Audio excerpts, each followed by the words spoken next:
out my window, sun shining bright. What's good, y'all? Welcome back to another edition of the Sideliners channel. With your boy Reese, as always. Back with another one, man. Last night, round two officially kicked off with the Golden State Warriors taking on the Los Angeles Lakers. I told y'all that game was going to be some heat. That's exactly what it was, all the way down to the wire. Yeah, the Lakers had a 10 to 12 point lead at one point in the game, late in the game, especially that third quarter. They really took off. But before we even get into that game, of course, we got to touch on the New York-Miami game, first game of the night. If you are new around here, you know what I'm saying? I'm talking to you. You new around here, go ahead, subscribe, hit that like button, comment. Let's get some banter going, some conversation, you feel me? But yeah, Miami, New York, man.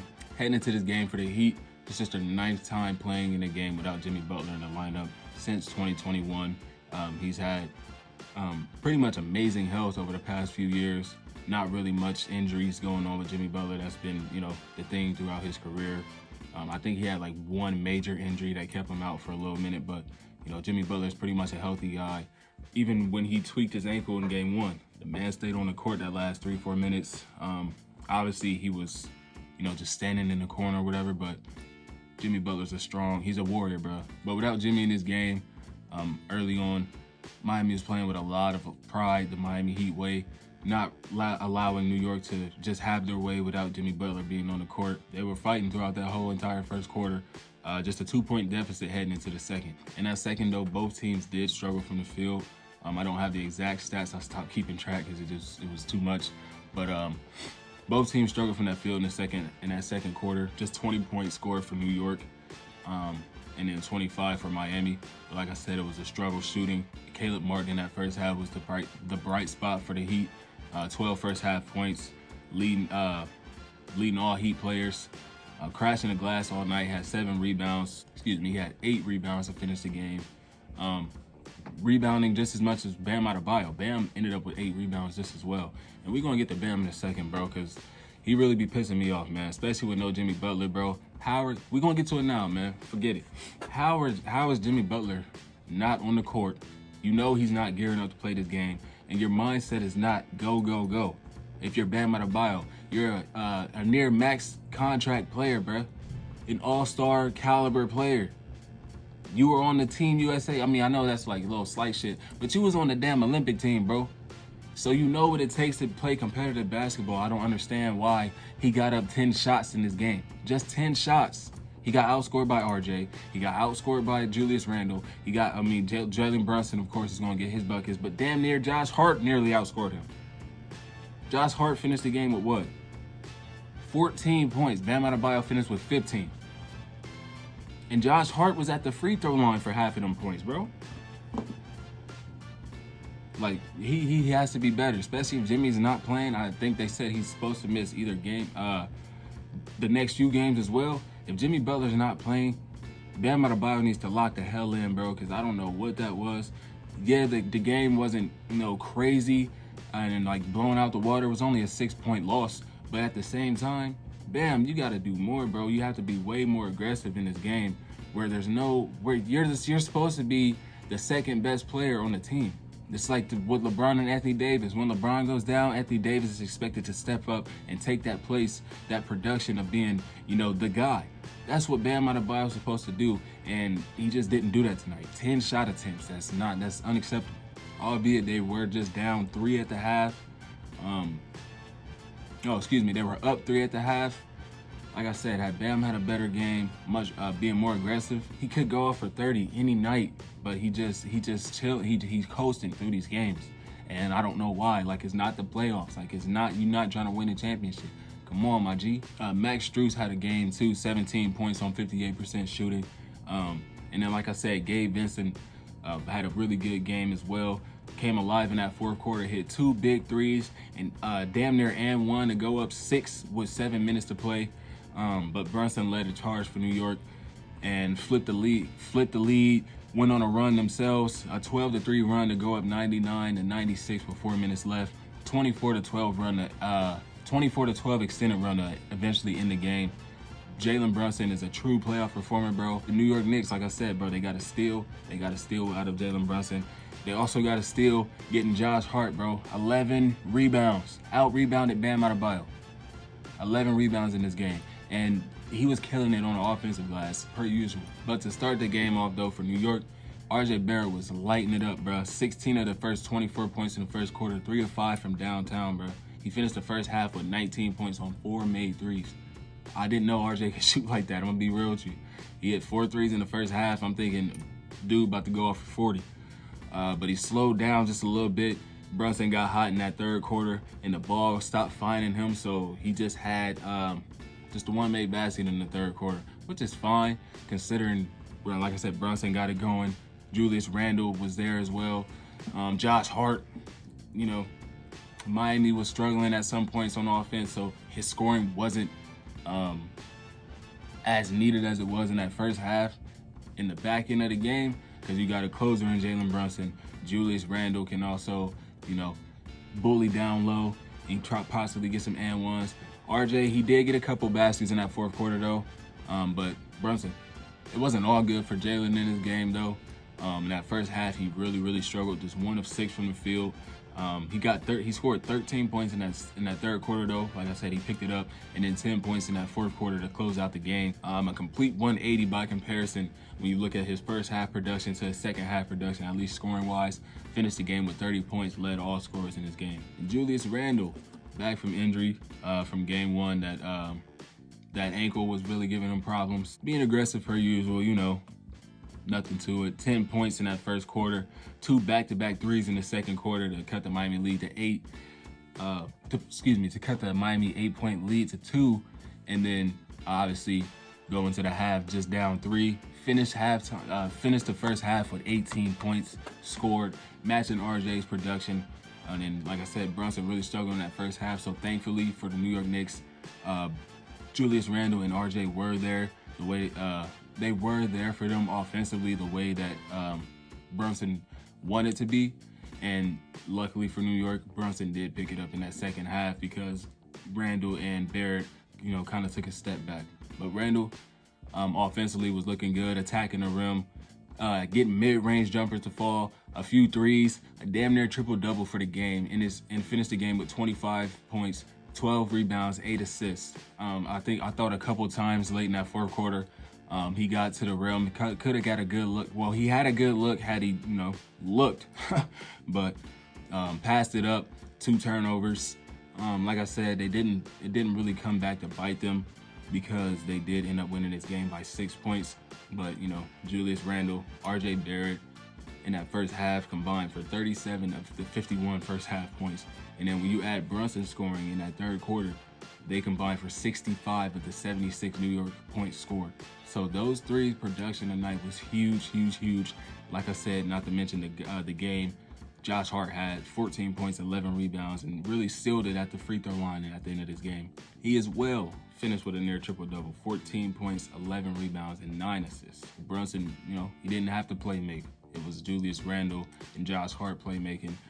Brunson did finish with just 2 assists. So, yeah, he didn't have to play make. And then the game of the night, it's going to be the game of the night any night is played. It's motherfucking LeBron James and Stephen Curry, bro.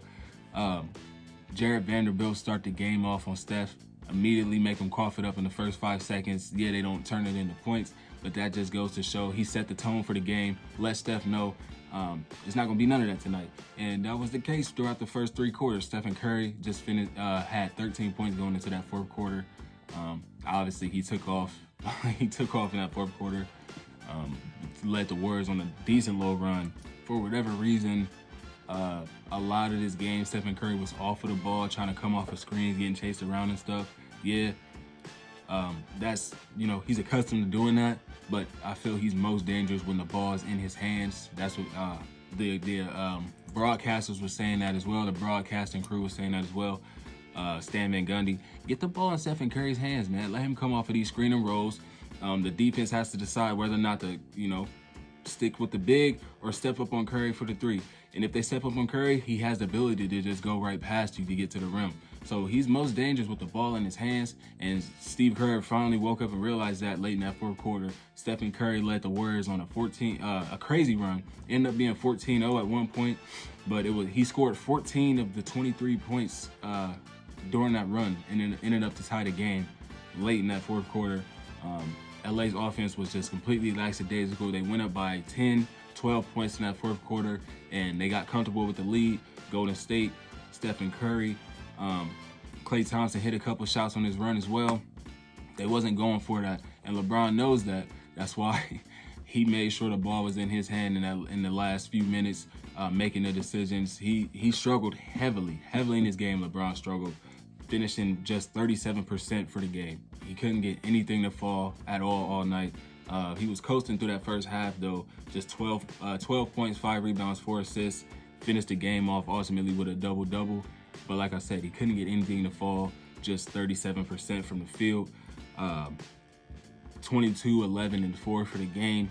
But Anthony Davis was the true MVP in this game, the real reason that the Lakers, were so dominant and had the leads that they did throughout this game. 30 points, 23 rebounds, 5 assists, and 4 blocks. The man only missed a few shots on the game. He only missed 8 shots for the night. And in the first half, he only missed, 1 or 2? Like, Anthony Davis was hooping tonight. This is the Anthony Davis that the Lakers are going to need to get to the championship. If Anthony Davis can hoop like this every single night, I'm telling you, the Lakers is going to that championship. I'm not saying that they're going to win, but they're definitely getting to the finals if Anthony Davis can perform like this every night. D'Angelo Russell having the games that he's had over the past few. Rui Hachimura has really slowed down since that the first few games in that Memphis series, but we know he can still get it going throughout this playoffs. Austin Reeves finished with just 10 points tonight, but we know what kind of player he is, what he's capable of doing. And then off the bench, Dennis Schroeder with 19 points for the Lakers, absolutely living at the line tonight. Everybody for the Lakers lives at the line, to be honest. I mean, that's what they do. This is the Lakers are throughout the regular season were the league leaders in free throw attempts per game as a team. And they allowed the least amount of free throws as a team as well. And we saw that tonight, finishing the game with 26 free throws, 27 free throw attempts. Let me see. They finished the game 25 for 29 from the line. Golden State finished the game 5 of 6. Huge free throw disparity, but that's not because the whistles weren't going the Warriors' way. That's literally the way that these two teams have played all year. The Warriors are not a team that's going to draw a lot of fouls because of the high rate that they shoot from behind the line. Jordan Poole, Steph Curry, and Klay Thompson combined for 43-point shot attempts tonight. Every single one of them took at least 11. 18 of 40 from the field from deep for the 3 best shooters in this Warriors system. So yeah, you're not going to get a lot of foul calls off of that. And not to mention, Andrew Wiggins is a mid-range killer. So yeah, he can get downhill and attack the rim, but he's trying to get the mid-range off, jumpers off. That was working for him tonight, obviously. But that free throw disparity is going to have to change in his next couple of games. They're going to have to start attacking that paint more often. Anthony Davis, yeah, he is the best shot blocker in the entire postseason right now, over 30 blocks. But you got to attack. You have to attack. AD was hooping tonight though. That first half, he finished with 23 points and 10 rebounds, a couple block shots as well, 5 of 5 from the line. Dude was just hella impressive, bro. Battling on the glass with Kevon Looney. Both of them finished the game with 23 rebounds. That's crazy. Kevon Looney's been hella impressive since that Draymond Green suspension, though. I can't even count. I think he's averaging like 15 rebounds a game since game 3, bro. Absolutely insane.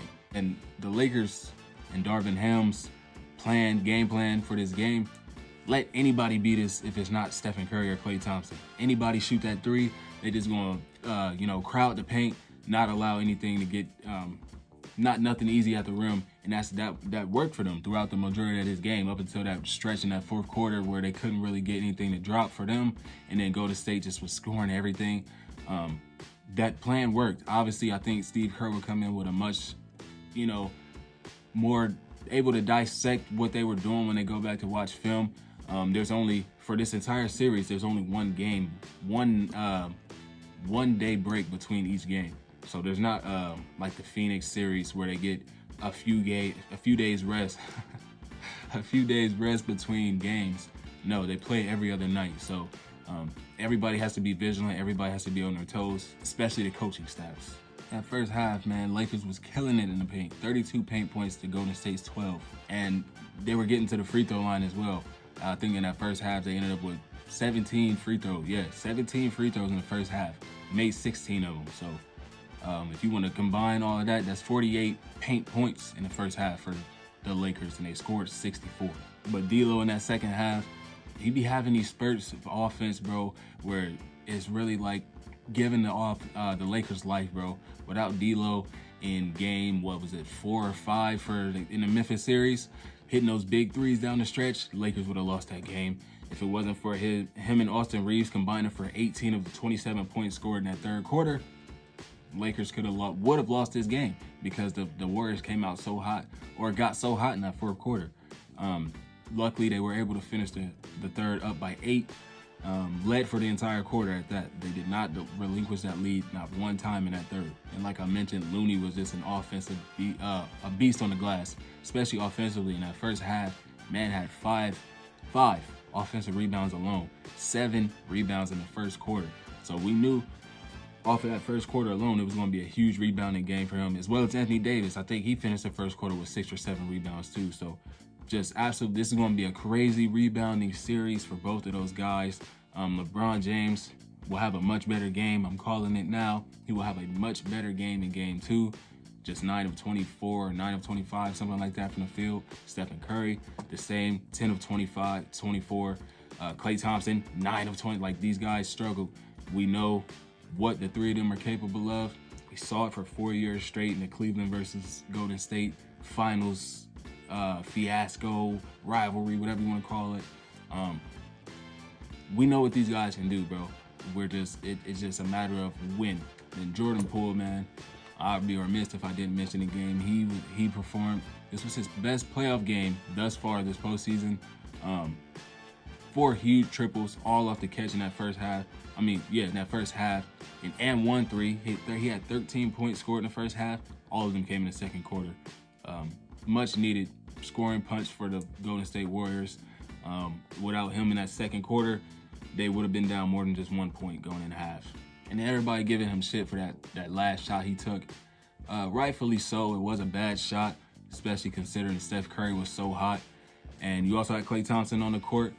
He could have took a step in or two, but he's a young player. He has a lot of maturing to do. A few shots he took throughout this game was just like, huh? But yeah, he has a lot of maturing to do. That's fine. It's just one game. I feel the courage that he gained throughout this game, he'll take it. That's why he even took the shot, because he was feeling it. He was hitting all night. I wouldn't say all night, but after that second quarter run where he got hot, 13 points, he was hitting his shots. So I could see why he would take that shot. I'm not mad at him, especially considering Braun won the game. But yeah, bro, he'll learn, bro. Stephen Curry will, talk to him. Steve Kerr is definitely going to talk to him. Draymond Green, hold off, brother. But yeah, Golden State versus LA about to be a movie, bro. I can't wait. Appreciate y'all tuning in, man. I hate when these videos get so long. I just talk way too much. I'm sorry. But yeah, I'll see you on the next one, man. Subscribe if you're new. Drop the likes, comment. I'll catch you on the next one. I'm out.